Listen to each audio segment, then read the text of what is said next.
Today I'm going to attempt to get this radiator support off this 1990 Civic Si. If you look, it had been crashed. See how it's all wrinkled in here. This piece is completely pushed back, so I can't get the hood shut. They have this just hanging on here, and then a little tie strap to hold it to the frame of the car underneath. I'm going to go ahead and remove it, and we're going to replace it with the new piece off of an 88 CRX DX. This is the piece that I'm going to go ahead and replace my radiator support with. This one's off of a CRX. It's actually an 88 CRX DX, and it's stamped similarly to the SI, the hatchback SI. It's SH3.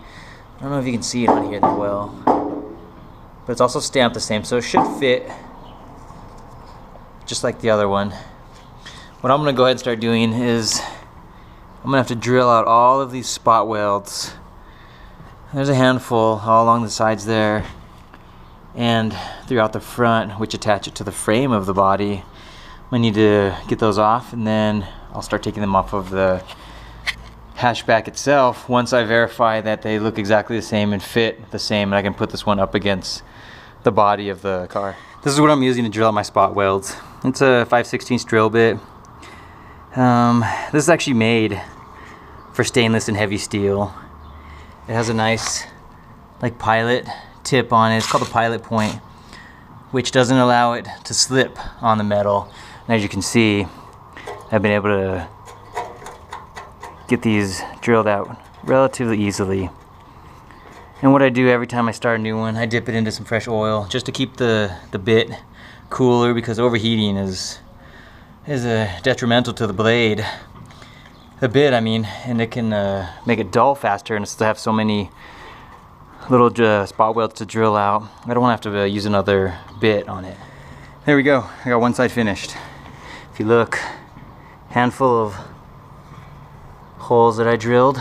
A little bent there, but I'll just hammer that back. And there's a bunch here.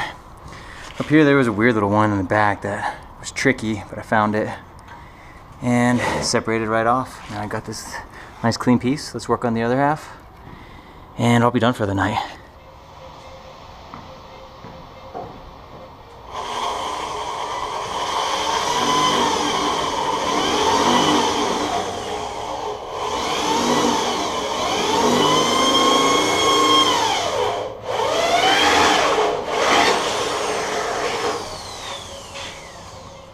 First thing you need to do is you need to get the bumper off. Very easy.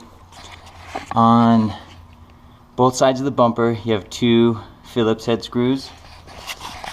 They look just like this. For the bumper lights, same thing. Two Phillips head screws, pull them out and do the light bulb. On the bottom, you're gonna have two 10mm bolts. They hold the little bottom flap of the bumper on. And lastly, on each side of the bumper inside, you're gonna have two 12mm bolts. Once you get all those removed, the bumper does come off relatively easily.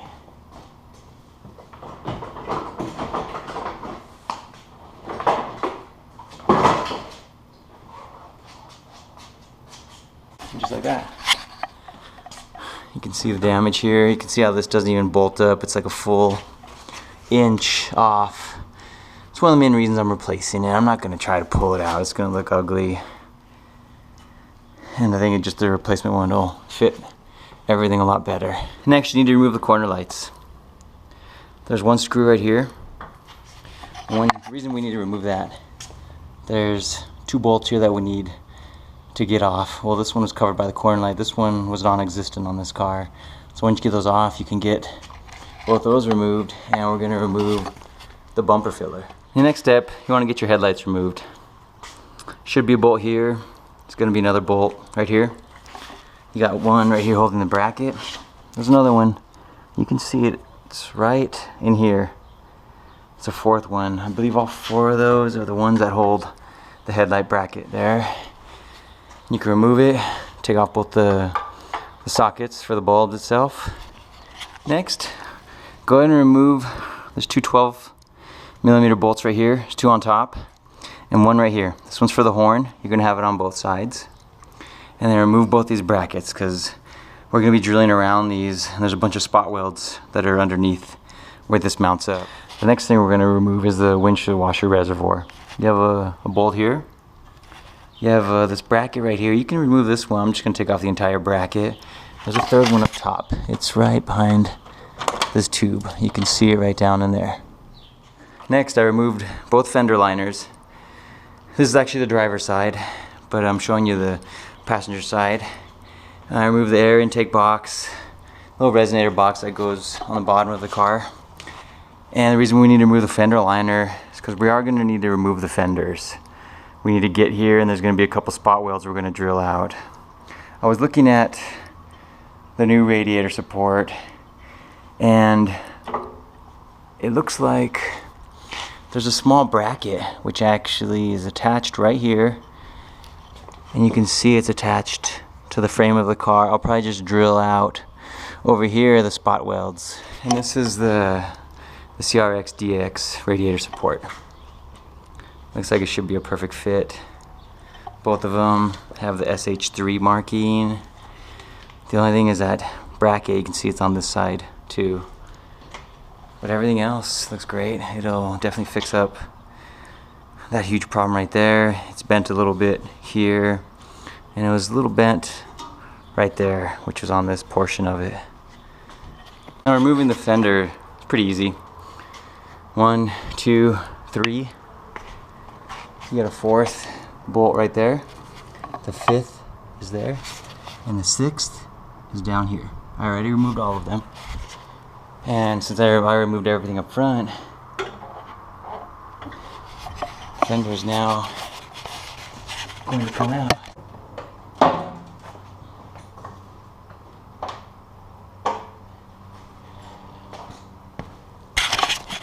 There you go. The only thing that was holding it on, there was a little bit of this adhesive that had surrounded the bolt. That's what was making it tough for me to get the fender off. But once that's off, we can now get to the spot weld. You can see one right there. There's probably another one right there too. And there's our bracket I was talking about. I'm not gonna mess with those. I'm just gonna drill. Looks like there's 1, 2, maybe 2 spot welds right here additionally that the other radiator support does not have. Last thing I'm gonna do, remove the radiator mounts. I already removed the passenger side, just 2 10mm bolts. Go ahead and take those off. I also removed the ground wire that was on here. I'm gonna leave my radiator attached because I'm still going to back the car out later on and move my other car back into the garage. But the radiator's not in the way of any of the spot welds that we drill out. It's always behind it. It's just attached to the bottom here where it mounts up. But that's fine. It'll just hold into there until I'm ready to remove the front radiator support. When drilling out the spot welds, you can see them. There's little divots all throughout the radiator support connecting to the frame and body of the car. Some are hard to find. When I was doing a couple over here, there's a little, it's hard to find them when it's dirty. So just wipe it down. You should be able to locate all of them. They're not in the exact same spot, of course, on every individual radiator support, but you should be able to find them all. To get a lot of the spot welds lifted, I'm using just a hammer and a screwdriver. Been able to get in there and pry it away, knock off some of the pieces that are still stuck together. Worked perfectly fine for this side. This side is completely loose, ready to come off. I just need to finish up this side and I'll have it taken off.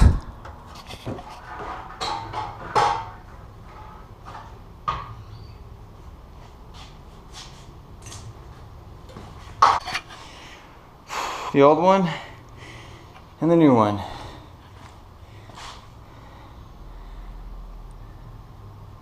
Let's test fit it now, see how it fits. It fits perfect, which is, it's a good sign. It's reading a lot of information online. People were unaware if the CRX and the hatchback fit. It fits perfectly fine. It's even going to match up with these brackets. Of course, it's not perfect right now, like it's not welded. But what I was doing, I was hammering down, flattening everything out, both sides. I will go ahead and bolt up these places before I start welding. Make sure everything looks straight. And these all line up where they're supposed to. Same with this one. This is for the fender. I'll flatten that out. And same with this side. Once I squeeze it on, the bolt holes are perfect. Same with all 4 of those. And even how this lines up, it is absolutely perfect right there. I'm just gonna probably weld it on the back side up against there. And same with this. So it looks like it'll be a great fit. It'll fix my problem. I'm not gonna paint it right away. I'm gonna clean it up and then probably try painting all of it white just so it looks a little more factory. Even though the rest of the engine bay is still pretty dirty, I think it'll look better than leaving it blue or painting it black. Here I got it all bolted up. I used the 412s here, 2 212s there, both sides. And I did the 10s for the top, which is actually for the fender. And this thing is solid as it is. Cool thing about the welds being different spots, the spot welds, I'll be able to just lay some weld down there, get these 2 together, same within there, over here, and a lot of these spots too when I bring it together. And same with this one, I'll just do on the back, push all this in and weld that together. What I'm using to weld it, I'm using a 90 amp flex wire welder. This is a Harbor Freight welder. It's the only welder I own. And it works pretty well. For the ones on top here, they actually came out pretty clean. I'll grind them down a little bit just because you'll see these at the end of the fender just to make them look really clean. The ones back here, they are a little bubbly, but you're never gonna see those. They're just holding the frame, the radiator support to the frame of the car. What I did, get a vice grip, put it on here, that way it pulls these together. I'm gonna throw some weld on all 3 of these right here.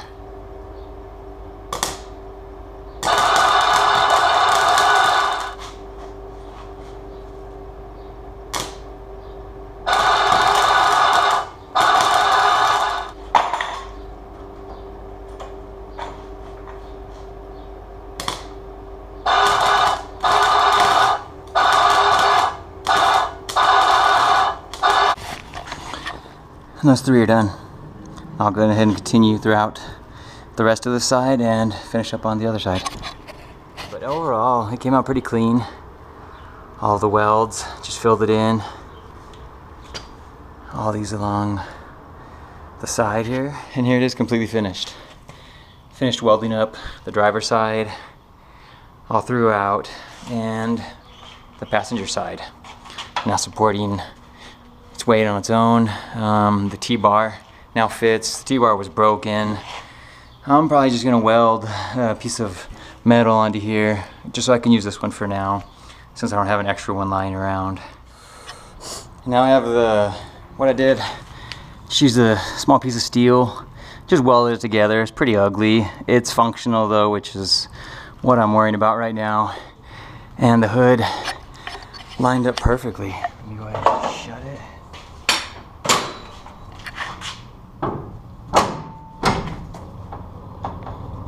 Good to go.